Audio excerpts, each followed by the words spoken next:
All right, Shabbat Shalom, everyone. We're in Deuteronomy chapter 26, starting at verse 1. To start us off today, we're going to have JP to read probably verses 1 to 11. So with that, JP, if you could unmute yourself and take it away. Okay, Deuteronomy 26. And it shall be when thou art come in unto the land which Yahuwah thy Elohim giveth thee for an inheritance, and possessest it, and dwellest therein, that thou shalt take of the first of all the fruit of the earth, which thou shalt bring of thy land that Yahuwah thy Elohim giveth thee, and shalt put it in a basket, and shalt go unto the place which Yahuwah thy Elohim shall choose to place his name there. And thou shalt go unto the priest that shall be in those days, and say unto him, I profess this day unto Yahuwah thy Elohim, that I am come unto the country which Yahuwah sware unto our fathers for to give us. And the priest shall take the basket out of thine hand, and set it down before the altar of Yahuwah thy Elohim. And thou shalt speak and say, before Yahuwah thy Elohim, my father. And he went down into Egypt, and sojourned there with a few, and became there a nation, great, mighty, and populous. And the Egyptians evil entreated us, and afflicted us, and laid upon us hard bondage. And when we cried unto Yahuwah Elohim of our fathers, Yahuwah heard our voice, and looked on our affliction, and our labor, and our oppression. And Yahuwah brought us forth out of Egypt with a mighty hand, and with an outstretched arm, and with great terribleness, and with signs and with wonders. And he hath brought us into this place, and hath given us even a land that floweth with milk and honey. And now, behold, I have brought the first fruits of the land, which thou, O Yahuwah, hast given me. And thou shalt set it before Yahuwah thy Elohim, and worship before Yahuwah thy Elohim. And thou shalt rejoice in every good thing which Yahuwah thy Elohim hath given unto thee, and unto thine house, thou and the Levite, and the stranger that is among All right. JP, you get first dibs. Share with us anything that you read here, any questions you might have. It could be a question, it could be a comment. I'll get you first dibs since you read it. Or you can pass, let somebody else. Nothing yet? Okay. I'll go with Sister Ezzy. Go ahead, Ezzy. So yeah, just to back up a little bit, in verse 5, my reading says, and you shall answer and say before Yahuwah your Elohim, my father was a perishing Armenian or Aramean, and he went down to Mizraim and should sojourn there. I was just wondering if anyone else says that and what that is referring to.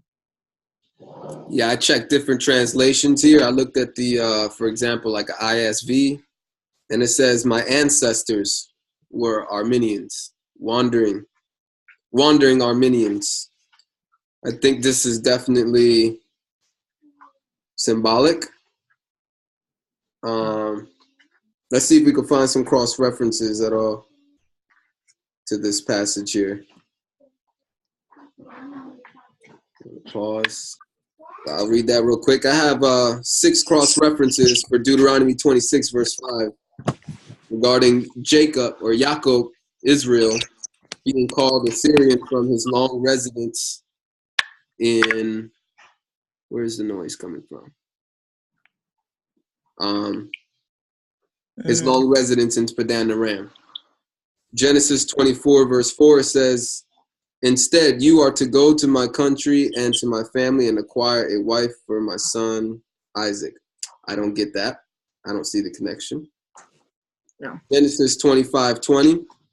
It says, Isaac was 40 years old when he married Rebekah, the daughter of Bethuel, the Armenian, from Padan Aram, and sister of Laban. I think that's a good one. Genesis 25:20. Isaac was 40 years old when he married Rebekah, the daughter of Bethuel, the Armenian. There you go, some mixing going on here. Genesis 28, verse 5. It says, so Isaac sent Jacob off toward Padan Aram to visit Bethuel's son Laban, the Aramean, and brother of Rebekah, the mother of Jacob and Esau. Starting to become a little clearer to me. Maybe it's not that symbolic. There is a little Armenian blood in our Israelite brothers, huh? Interesting. Genesis 31, verse 20. Moreover, Jacob had deceived Laban, the Aramean, because he had never told him that he was intending to leave. So again, I think a lot of connections here with Laban. And who is it? Isaac marrying Rebekah. So Jacob's mother, Rebekah, being Armenian. I don't think the Black Hebrew Israelites are feeling this topic right now. Let's continue. Genesis 31, verse 24. It says, that night Elohim appeared to Laban the Aramean in a dream and warned him, be careful what you say to Jacob, whether it is one word good or bad. And the last one, Hosea 12:12. Hosea 12:12. Jacob fled into the land of Aram. Israel served there to obtain his wife, tending sheep to gain his wife. So, I hope that's helpful. A wandering Armenian was my ancestor who went down to Egypt and traveled there with very few family members, yet there he became great, powerful, and a populous nation. I hope that makes sense now. It does to me. That was a good question, Ezzy, because I didn't have the answer to that until I read these passages just now. Thank you very much. I wanted to go up to verse 2. It says, gather all the first produce of the ground that you harvest from your land that Yahuwah your Elohim is about to give you. So again, the context here is they're not there yet. These are instructions they're getting before they go into the physical land. And it says, place it in a basket and bring it to the place where Yahuwah your Elohim will choose to establish his name. Contextually speaking, staying in context with what we're reading, this is a physical location. This is not a spiritualized, we're the temple, wherever we walk. There is an actual physical location that Yahuwah will choose to place his name there. Let's see if we can find cross-references for it. Let's see if my app will do us some good on this subject. Nope. It's not doing it for us. So I'll go back here. Let's try this route. First fruits, Leviticus. I'm going to have to come back on that one. But the answer, a confirmation that this is a physical place, is verse 4.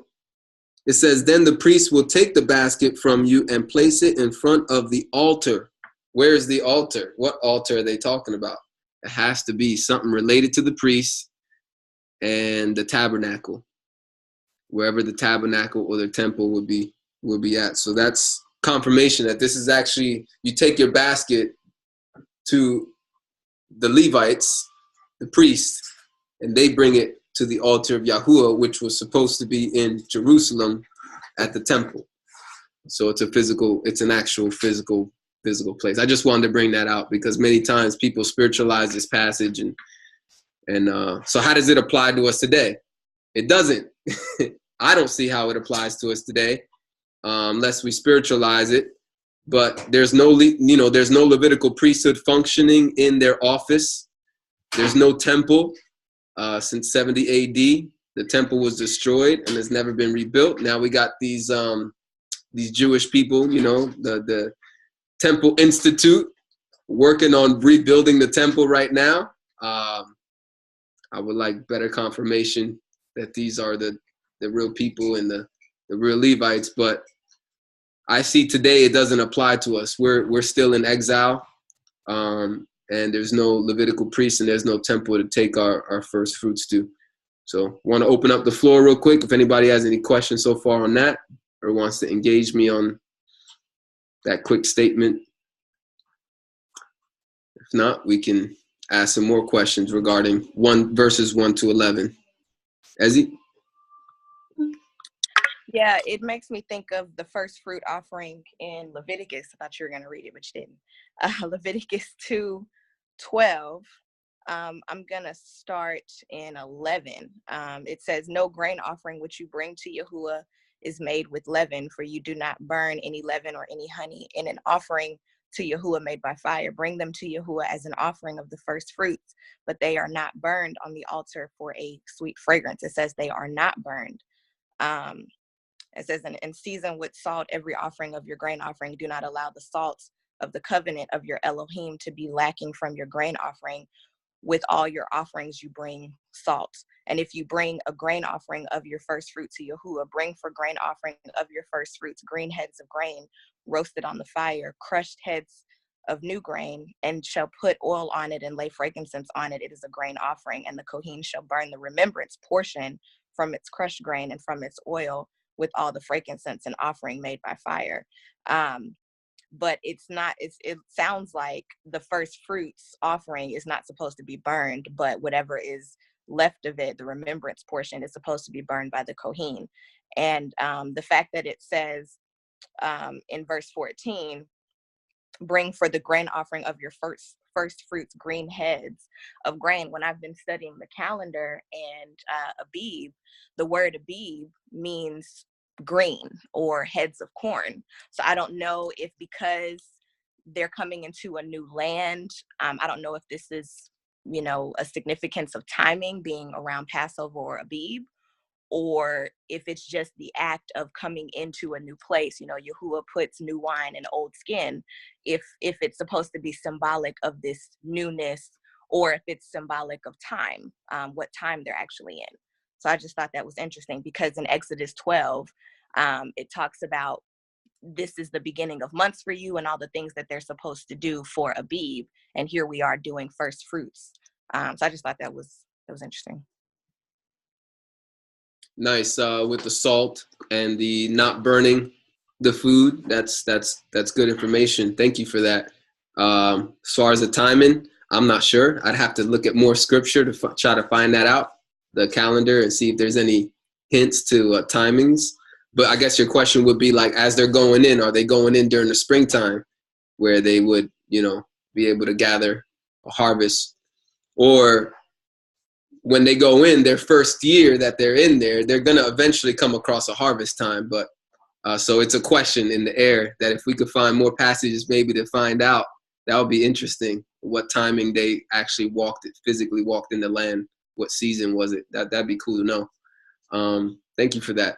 I found the passages I was looking for regarding where Yahuwah places his name. So confirmation on that subject is 1 Kings chapter 11. Verse 36, it says, I'll give one tribe to his son, my servant David, will always have a light shining in my presence in Jerusalem, the city that I chose for myself and where I have placed my name. There it is, Jerusalem, physically the place. And then another one, just for fun.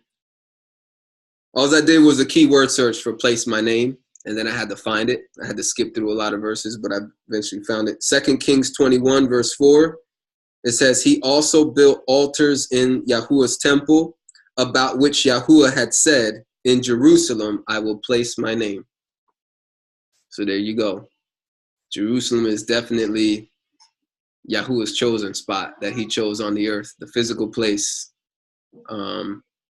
So anyway, just wanted to throw that out there to confirm what I was asserting earlier.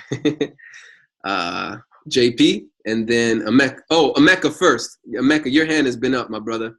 Sorry about that. Go ahead, you're up. Yeah, so I wanted to go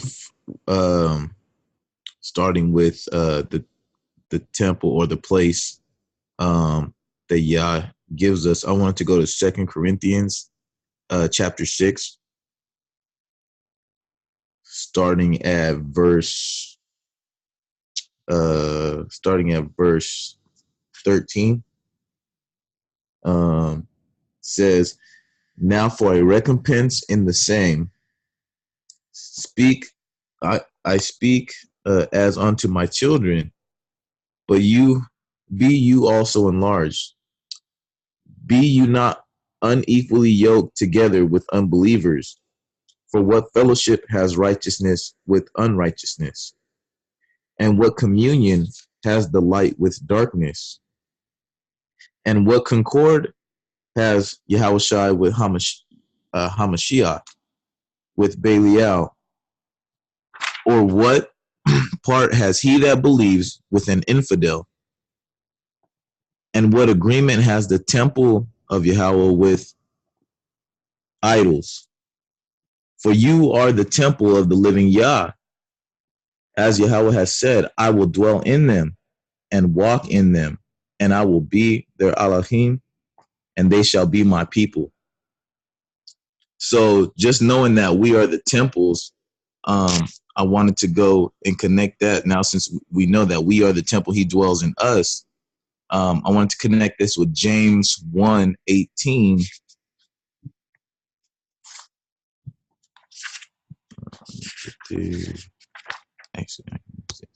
So James 1:18 says,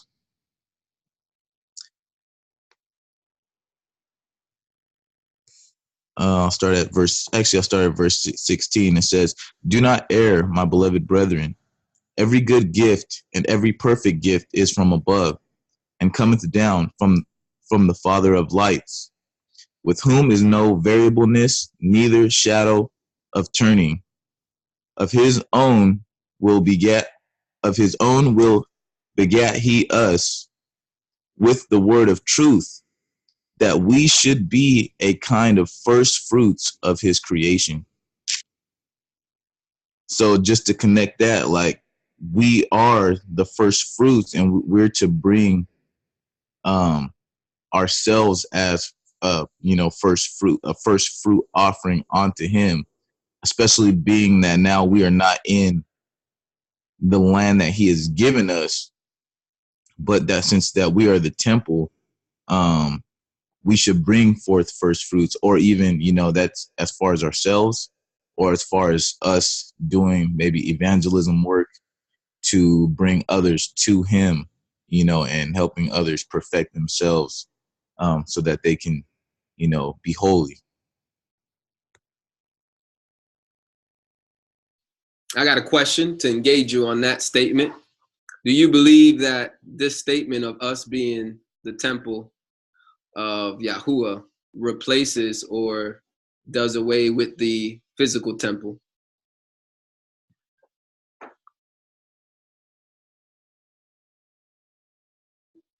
I think you muted yourself.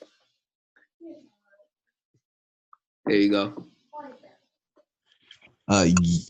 Yeah, I think momentarily it does, until the New Jerusalem comes down from the Shemaim. I think that, there has been that replacement, just like Hamashiach replaced, the lamb for Passover. And so, actually, if we really get down to it, he is the door. And so we know that during Mitzrayim, during when Yah brought the children of Israel out of Mitzrayim, they were to sprinkle the blood on the doorpost.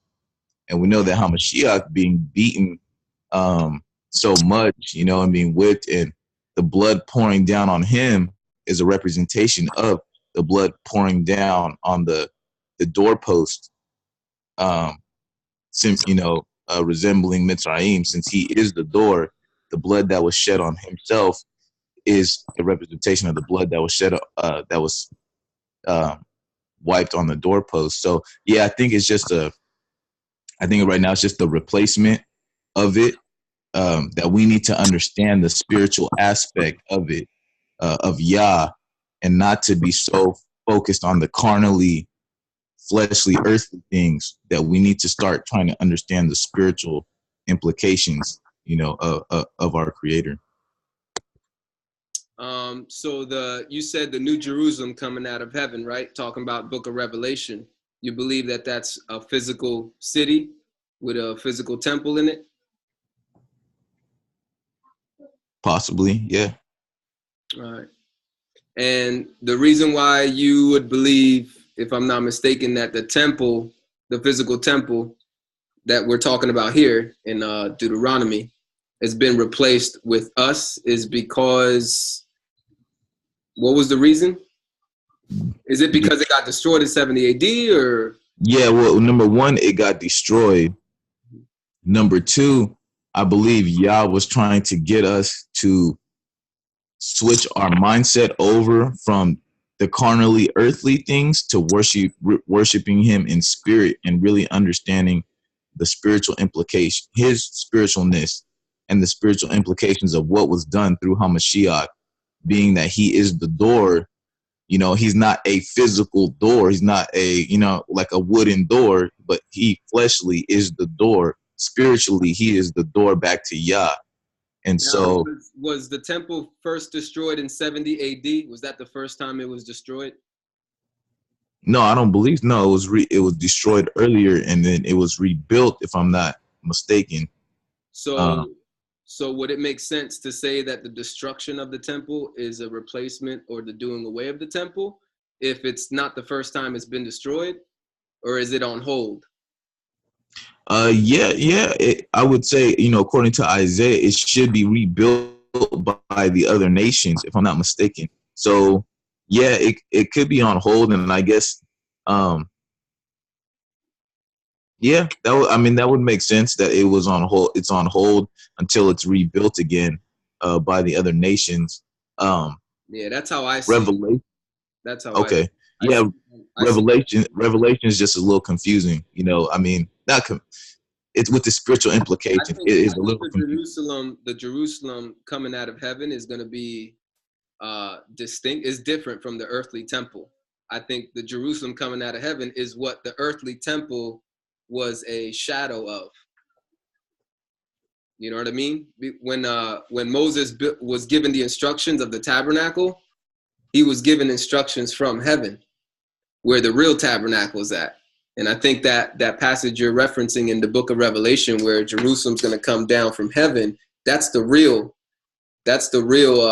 Jerusalem, the real Israel, with the real tabernacle.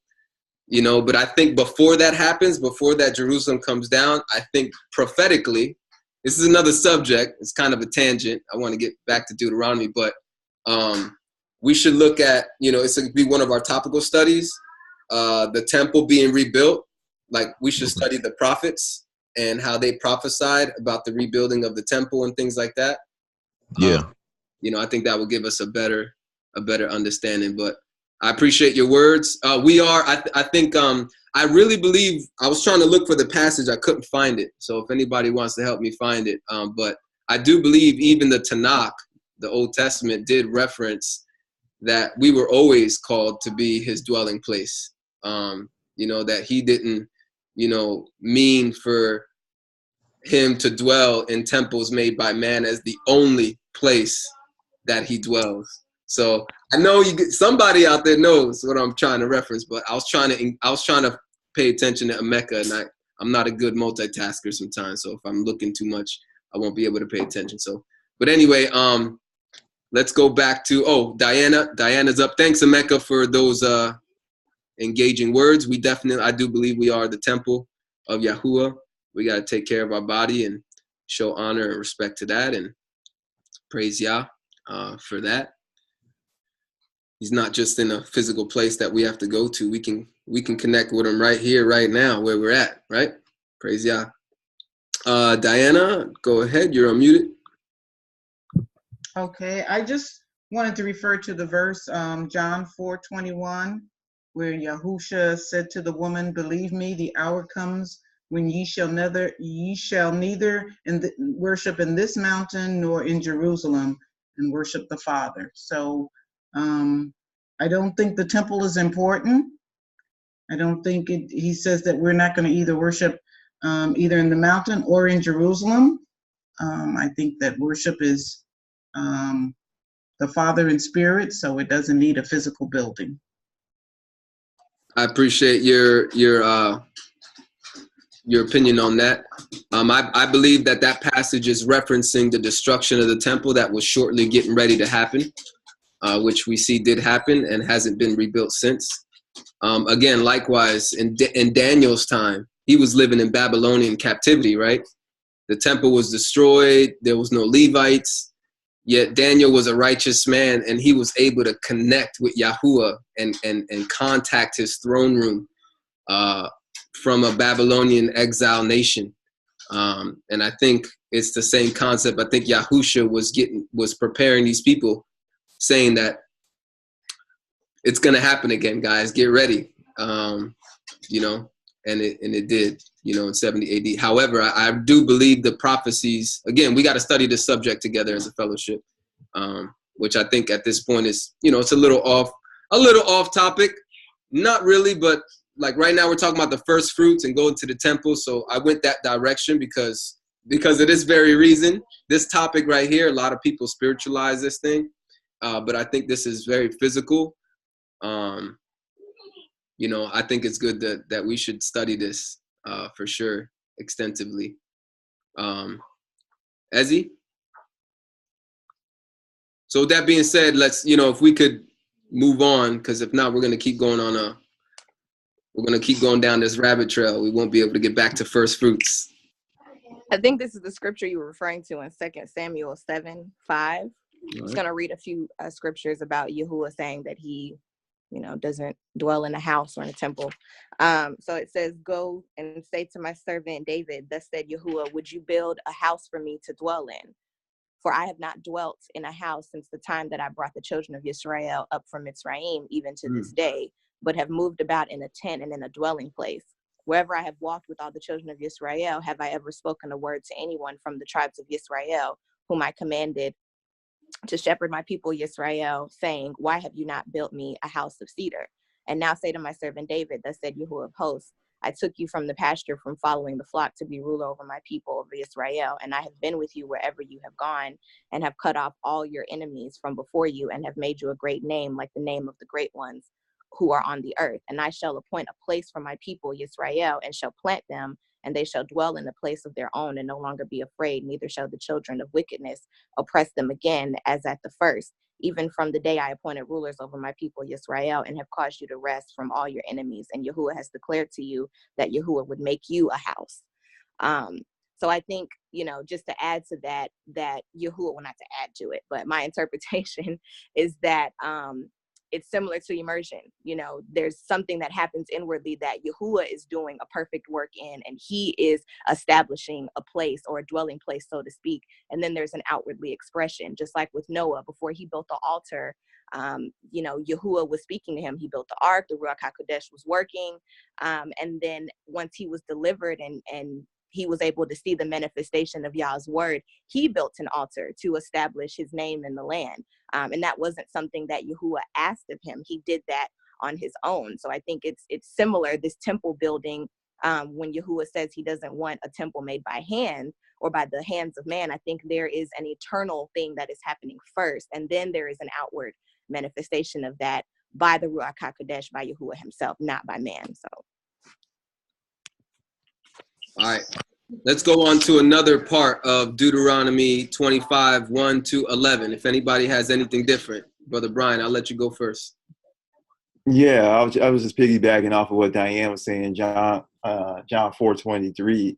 I was hoping she would read that whole verse there, because Yahusha continues and says, where he said that you won't worship in this mountain or in Jerusalem. He says the time is coming and now is that the true worshipers of Yah will worship him in spirit and in truth, for the Father seeks us to worship him. So so just going by what she was saying and what Emeka was alluding to, I do believe it's a spiritual aspect of worship, and 1 Peter 2:5 talks about our spiritual sacrifices of praise and worship unto Yahuwah as well. So that's all I wanted to say.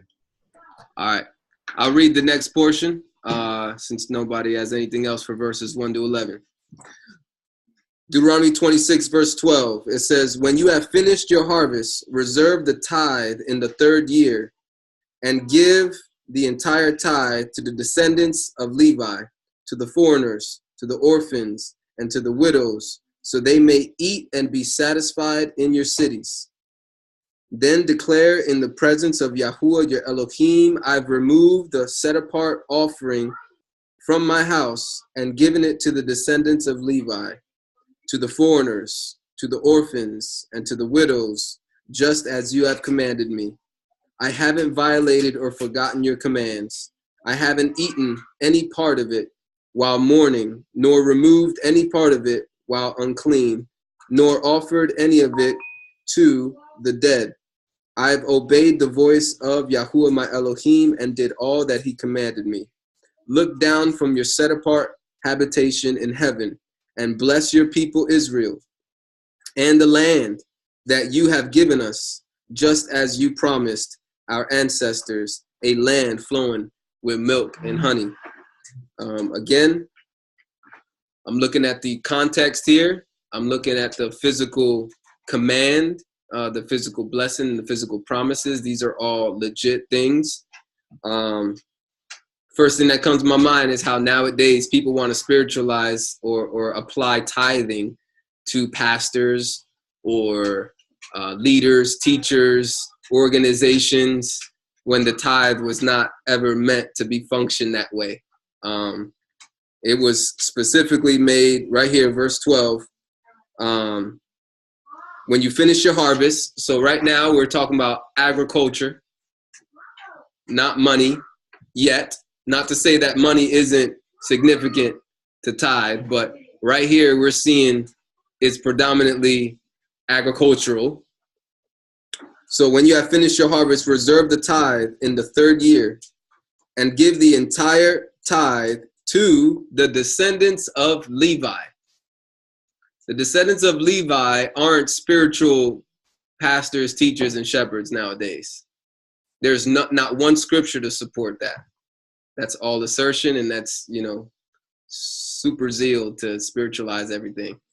And give the entire tithe to the descendants of Levi. Here we go, to the foreigners, those who are not Israelites, to the orphans, and to the widows, so they may eat.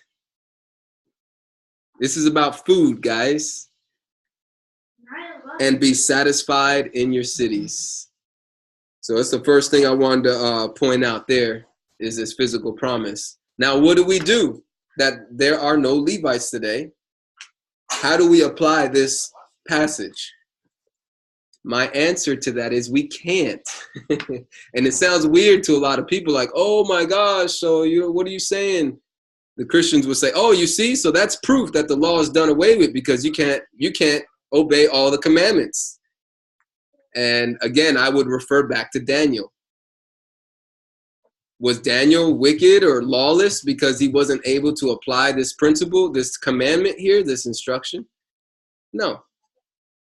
Now, I think we should still be taking care of orphans, widows, foreigners. The context doesn't apply because we're not in Israel. So, I mean, what are we going to do? Foreigners to what? Foreigners to the United States of America? Like, I think the whole point here is taking care of those of our brothers and sisters who are in a lower class, economic status, struggling, family-wise, widows not having their husbands died. It affects them financially, emotionally. And so being there for those orphans, children who don't have parents for whatever reason. Anybody else got any words? Just trying to stick to the context here. And how does it apply to us today? We can still give food, guys. It's nothing saying we can't give food to nobody. We can give food to whoever, but we should definitely be mindful of these particular people in our assemblies. What do you think, Brother Roy? Shalom, brothers. Can you guys hear me? All right. Yes, I like keeping things in content. Deuteronomy is definitely talking about laws that's going to be practiced where they're in the land. Certain things we can't do because we're not in the land. Doesn't mean that all the laws are done away with, just certain laws don't apply or can apply. But in our time, yes, charity and taking care of those that can be taken care of within your community is biblical. We see that in the New Covenant when the church, the assemblies are gathering stuff for widows and stuff like that to fulfill the needs of those that can't. So that principle is there. It's always been there. It's a hard principle. It shows good character. It shows the hardness of the Most High, that He is not only taking care of His own, but He sees everybody as their own, as far as being strangers or fatherless or widows. So this is a concept that is found throughout the scriptures, even in the New Covenant. That's all I gotta say. All right, Ezzy, and then Brother Rick. I think this is relating back to Leviticus, because I think anytime he's talking about the Levites or the descendants of Levi, you can always cross-reference in Leviticus. And in Leviticus 19:9, it says, "And when you reap the harvest of your land, do not completely reap the corners of your field or gather the gleanings of your harvest, and do not glean your vineyard or gather every grape of your vineyard. Leave them for the poor and the stranger. I am Yahuwah your Elohim." So when it talks about when you have completed your tithing or your harvest, all the tithe of your increase in the third year, which is the year of tithing, and have given it to the Levites. So when you have done what you're supposed to do with it, and then you've given it to the stranger and to the fatherless and to the widow, and they have eaten within your gates and have been satisfied, then you shall say before your Yahuwah, your Elohim, I have put away the Kodesh portion from my house. In the scriptures before that, in chapter 19, it talks about certain things being a Kodesh portion for the Levites, for the Kohen. So I just thought that was interesting, that it's somewhat mirroring the same command of when you're gleaning your harvest. It just doesn't specify in the third year. It says in the year of your harvest. So. All right, thank you, Ezzy. Brother Rick. Well, definitely what everybody said here. I mean, you guys thinks as you stole my scripture, but anyways, I'm still gonna play on it though. I'm still gonna go with it. The tithe from the very beginning was always to take care of the needs. Yahuwah knows what you have need of. You don't got to worry about those things, as Scripture says. So, as a community, this is a community here. So I'm going to use you guys as an example of this structure, because Yasharel is who you are. You know, we're assembly, and therefore it is our, if we wanted to put it into a tithe, which we see can only be given to Levite, but in our day, our time, since we don't, there is no Levites that require this as their inheritance. So the principles of that giving, which is what Yahusha really pushed on, he spoke on that. So did his disciples. Giving with the open heart, with the loving heart, with the purpose of helping, taking care of the needs of those that are less fortunate, the widows, the orphans, the foreigners, the needy, you know, within our communities. I think that's what it is, so that nobody goes hungry. Everybody eats. We take care of one another. We're loving each other as we, you know, as yourself. You know, you're leaving food for the edges of these crops so that those that are traveling and don't have anything, have something to eat. Yahuwah is providing for them, and as he always promised he would. But he takes his people have to do, like you said, Ezzy, they have to obey this. They have to do this thing so that he can provide, as he provides for you, and he uses you to help the next person that's in need. And he touches his people that way. He provides for his people using his people. So we have to give as he leads us, since we don't have a tithe anymore. Now we convert it to money these days, but it was always fruits and vegetables from the harvest and the animal flock, the best, for the offerings and such unto Yahuwah. So we give our best today, but let's intend it to take care of the needs. I believe that's what we've set up our structure here and our assembly that way, so that the monies that we're giving as our offerings are not to a man or somebody's lifestyle.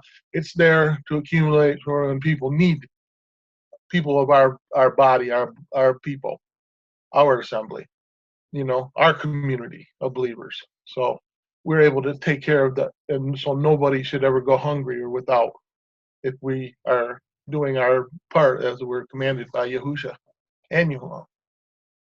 So. Praise Yah. So again, coming back to the subject, tithing, how does it apply to us today? Real simple. It doesn't. That's going to be our answers to anybody that asks us. Let's be honest. Let's stick with the scripture. But what does it say we can do to help feed those needs? Let's get some applicable scriptures right now. We're going to go to the New Testament. Okay. Okay. James chapter 1, verse 27 says, James 1:27, a religion that is pure and stainless according to Elohim, the Father, is this, to take care of orphans and widows who are suffering and to keep oneself unstained by the world. And then I'm going to go on one little passage reading, 1 Timothy, Paul's letter to Timothy on his response on how we take care of widows and such in the assembly. That would apply to us because we are the assembly of Yahusha, right? So let's go to 1 Timothy chapter 5, starting at verse 1. I think there's a lot of good stuff in here. It says, never speak harshly to an older man, but appeal to him as if he were your father. Treat younger men like brothers, older women like mothers, and younger women like sisters with absolute purity. Verse 3, honor widows who have no other family members to care for them. See how specific Shaul is? It's going to come up again. It says, but if a widow has children or grandchildren, they must first learn to respect their own family by repaying their parents, for this is pleasing in Elohim's sight. He's going to go deeper. Why is he saying this statement? He says, a woman who has no other family members to care for her and who is left all alone has placed her hope in Elohim and devotes herself to petitions and prayers night and day. But the self-indulgent widow is just as good as dead. Continue to give these instructions so that they may be blameless. If anyone does not take care of his own relatives, especially his immediate family, he has denied the faith and is worse than an unbeliever. Wow. Verse 9, a widow may be put on the widow's list if she is at least 60 years old and has been the wife of one husband. You see how Shaul is being specific here? It's not just take care of widows. He's being very specific. He's talking about widows that don't have any family members. Yes, let's help them. But if they have family members, let the family members take care of their widows. All right. Now he's giving the age number and the fact that they had to be a husband of one wife. A wife of one husband. Verse 10, she must be well known for her good actions as a woman who has raised children, welcomed strangers, washed the saints' feet, helped the suffering, and devoted herself to doing good in every way. He's not talking about the gossiper, the slander, the busybody that's causing havoc and being a troublemaker. He's talking about somebody with good reputation. How do you find that out? Through good membership and good accountability, you find out who those people are in the assembly. Verse 11. But do not include younger widows in your list. For whenever their natural desires cause them to lose their devotion to the Messiah, they want to remarry. They receive condemnation because they have set aside their prior commitment to the Messiah. So, in other words, being distracted from their walk with Yahusha and walking contrary to him, causing themselves to go into sin because of the lust that they have in their heart, or let's just be honest, the natural desire to want to be married again. They allow that natural desire to create either bitterness or some type of something wicked in their heart that causes them to now start walking contrary to Yahusha. That's not good. We don't want to affirm that and honor that. Okay? That's what I'm seeing Shaul is saying with these passages. Verse 12, it says, they receive condemnation because they have set aside their prior commitment to the Messiah. At the same time, they also learn how to be lazy while going from house to house. Not only this, but they even become gossips and keep busy by interfering in other people's lives, saying things they should not say. You see that? We would probably do damage by providing for a woman like this and giving her food and clothing while she's going around gossiping, slandering, being a busybody, ain't working, being lazy. I don't feel comfortable giving my resources to a woman like that. I don't care if she's a widow or not. You know what I'm saying? And I think that's what Shaul is definitely saying here. Verse 14, therefore, I want younger widows to remarry. Go get yourself a husband. Go, let's talk to our men, our single men. Come on, man. Brothers, step up to the plate. Come on, brothers. Just like in baseball. Just like in baseball. That's right. Step up to the plate. I want younger widows to remarry, have children, manage their homes, and not give the enemy any chance to ridicule them. For some widows have already turned away to follow Satan. That's a pretty harsh accusation Shaul is given as a leader of people who are in the community. If any woman is a believer and has relatives who are widows, she should help them. The assembly should not be burdened, so it can help those widows who have no other family members to care for them. This is practical. I appreciate Shaul so much for this commentary on caring for widows. And I will kind of translate the same principle and concept to orphans and such. So that's all I wanted to share, cross-referencing on this subject. Milo has something, then I'll go to, I see two hands up, Ezzy and Emeka. I want to go into this aspect of the tithes and the Levites, right? And why it was so important, because I know we can just say, oh, it's not for us today, but not fully understand the intention. So I'm going to read a few verses regarding the Levites in particular, so that we can understand why the tithe was even instituted in the first place, because there was a reason for it. So nice. Let's go to Numbers 18. And bear with me, I'm going to go and jump through a few. So Numbers 18 verses 20 to 26 says, Yahuwah, so this is Yahuwah. Yahuwah said to Aharon, you shall have no inheritance in their land. This is very key because it's going to set up. Nice. Okay, you shall have no inheritance in their land, neither shall you have any portion among them. I am your portion and your inheritance among the children of Israel. To the children of Levi, look, I have given all the tithe in Israel for an inheritance. So now he's saying, when you go into the promised land, the 11 tribes were supposed to take over and conquer particular parts of the land. They were going to work the land. They were able to produce from it and everything like that. Levi was going to be scattered within the midst of their tribes, because they are going to work the ministry of Yahuwah. Yahuwah is their portion. Their focus was to do the full-time ministry. That was full-time. Where's my bread coming from? Where's my food coming from? If I have no portion, if I have no inheritance, I'm not allowed to pick up a shovel and dig in the ground. So in 21 it says, to the children of Levi, look, I have given all the tithe in Israel for inheritance in return for the service which they serve, even the service of the tent of meeting. Hereafter the children of Israel shall not come near the tent of meeting, lest they bear sin and die. But the Levites shall do the service of the tent of meeting. They shall bear their iniquity. It shall be statute forever throughout your generations, and among the children of Israel they shall have no inheritance. For the tithe of the children of Israel, which they offer as a wave offering to Yahuwah, I have given to the Levites for an inheritance. Therefore I have said to them, among the children of Israel they shall have no inheritance.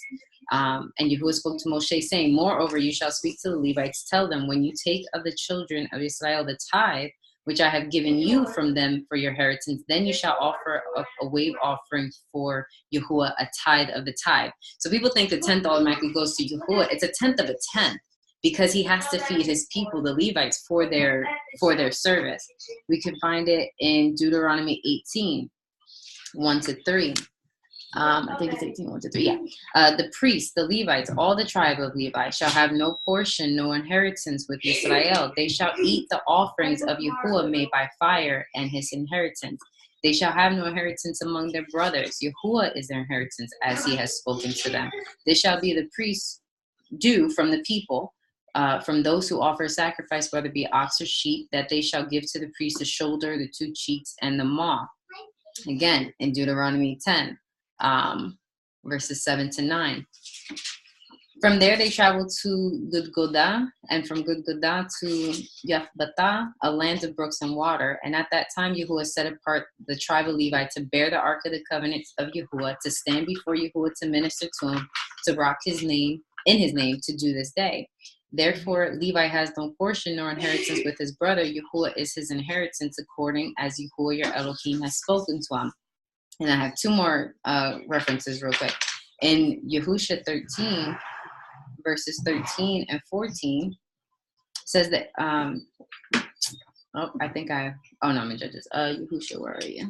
Yehusha 13. Nevertheless, the children of Israel did not drive out the Girgashites nor the Ma'akites, but Geshur and Ma'akah dwell in the midst of Israel to this day. Only he gave no inheritance to the tribe. This is being repetitive. Only he gave no inheritance to the tribe of Levi. The offerings of Yahuwah, the Elohim of Israel, made by fire, are his inheritance, as he has spoken to them. And last, we see what happens when they're not getting their food in Nehemiah chapter 13, verses 10-12.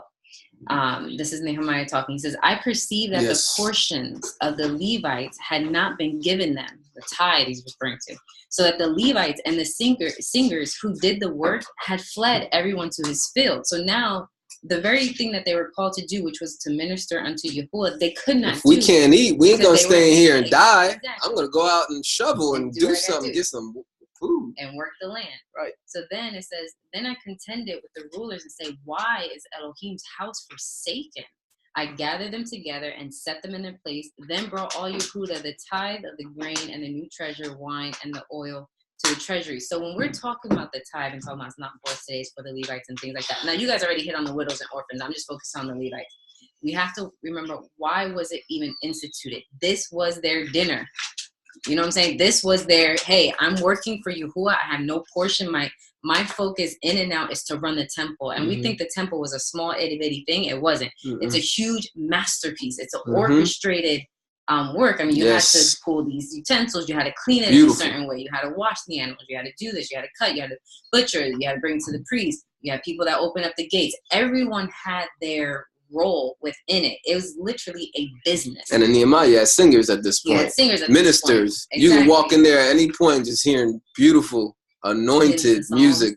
So when we're talking about this, we're talking about this was their dinner. This was their food for their family. This was the portion for the priests, the Levites, to be able to sustain themselves, because they had no actual inheritance within Israel. They didn't have their portion. It was Yahuwah. To better try to explain it to people why we're not just throwing it out, it was very realistic and specific. It had a reason behind it. It wasn't just for everybody. And that there's a whole nother stuff with borrowing against and stuff. But so I just want to bring that out Little there. Lesson on tithing. Nice. All right. We'll go to Ezzy and then Emeka. I will be real quick because it's hard to follow Milo. But that was awesome. The only thing I was going to bring out was in 14 when it says, I have not eaten any of it when in mourning, nor have I removed any of it for any unclean use, nor given any of it for the dead. By obeying Yahuwah and doing with it, what we're supposed to be doing. I mean, of course, that's honoring his word. But when it says, I haven't given any of it for the dead, like you were saying in Timothy, Brother D, about, someone who has a carnal mind, who, is going out and gossiping and whatnot. Those are literally speaking death over people. It makes me think of Yahusha when one of the people in the land was saying, well, I can't follow you. I have to go bury someone. And he said, let the dead bury the dead.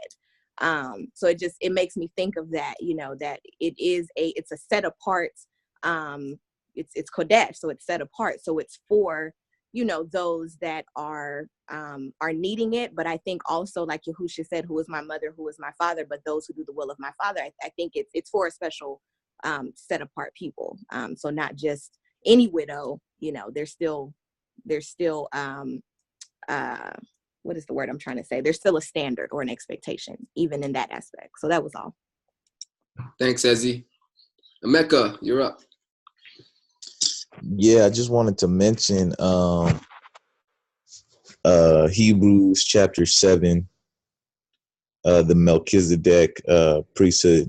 So it says, starting at verse 1, it says, for this Melchizedek, king of Shalem, priest of El Elyon, who met Abraham returning from the slaughter of the kings and blessed him, to whom also Abraham gave a 10th part of all, first being the interpretation, king of righteousness, and after that also king of Shalem, which is king of peace, without king of peace, without father, without mother, without descent, having neither beginning of days nor end of life, but made like unto the Son of Elohim, abides a priest continually. Now consider how great this man was, unto whom even the patriarch Abraham gave the 10th of his spoils. So my question is, being that a lot of people consider Hamashiach of the Melchizedek order, they would say that tithing is still relevant today, still applicable because of the Melchizedek order of priesthood. So what would we say as a fellowship as pertaining to that?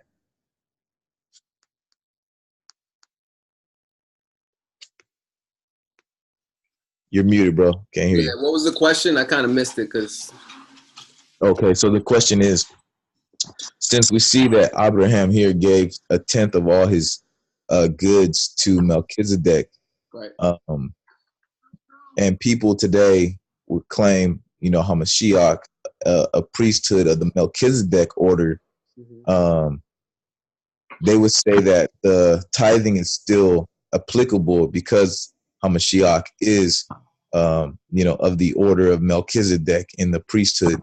So will we agree with that as a fellowship, and say that tithing is still applicable as far as giving a 10%? I can't speak for everybody. This is not a topic I think have addressed together. I can only speak for myself. I don't believe the Levitical priesthood is done away with. I think Jeremiah chapter 33 talks about if you can change the covenant Yahuwah made with the day and with the night, that they won't come in their season, then you can change the covenant he established with David to somebody to sit on his throne, and the Levites, my ministers.